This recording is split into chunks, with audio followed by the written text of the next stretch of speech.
Hello everyone, আজি বনাও বলক আলু পৰঠা মইনো কেনেকৈ বনালো ভিডিওটো শেষলৈকে চাব স্কিপ নকৰাকৈ আৰু যদি ভিডিওটো ভাল পায় তেতিয়া হলে লাইক শেয়াৰ আৰু কমেন্ট কৰিব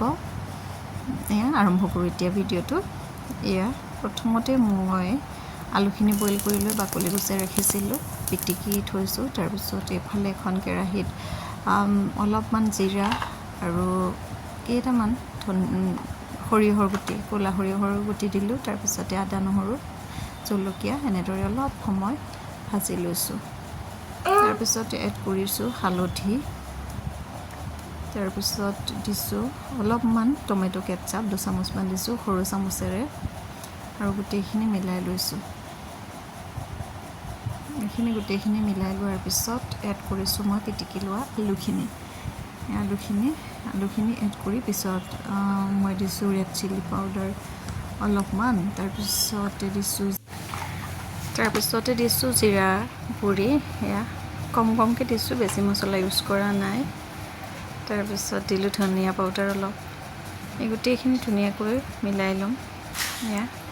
গোটেইখিনি ধুনীয়াকৈ মিলাই লোৱাৰ পিছত দিছো নিমখ জোখমতে দিছো তাৰ পিছতে শেষত দিম ধনিয়া পাত অলপ সৰহকৈ দি দিছো আৰু গোটেইখিনি ধুনীয়াকৈ মিলাই লম একদম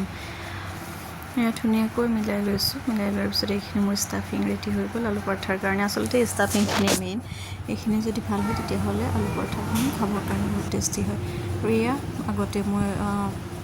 মঠি থোৱা আটাখিনি এইখিনি মই 10 মিনিটমান ঢাকি ৰাখিছিলো তাৰ পিছত এনেদৰে বল বনাই লৈছো সৰু সৰু এইখিনি বনাই হৈ গ'ল মই ইয়াত ৰিফাইন বা বেলেগ একো অইল ব্যৱহাৰ কৰা নাই আটাখিনি মঠোতে বা মাৰোতে আৰু এয়া ষ্টাফিংখিনি ভৰাবৰ কাৰণে ৰেডি কৰিছো আৰু ইয়াতে চামুচ কৰি ষ্টাফিং ধুনীয়াকৈ ভৰাই যাম এয়া এইখিনি মই সিল কৰি দিম ধুনীয়াকৈ বন্ধ কৰি দিলো আৰু এতিয়া এইখিনি মই বেলিবৰ কাৰণে একেবাৰে ৰেডি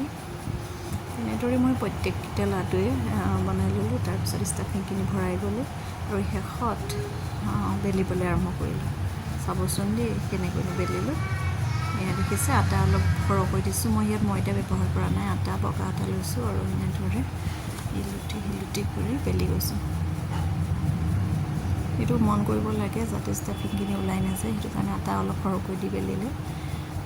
সেইটো প্ৰব্লেম নহয় দেখিছে এয়া ধুনীয়াকৈ মই গোটেইকেইটা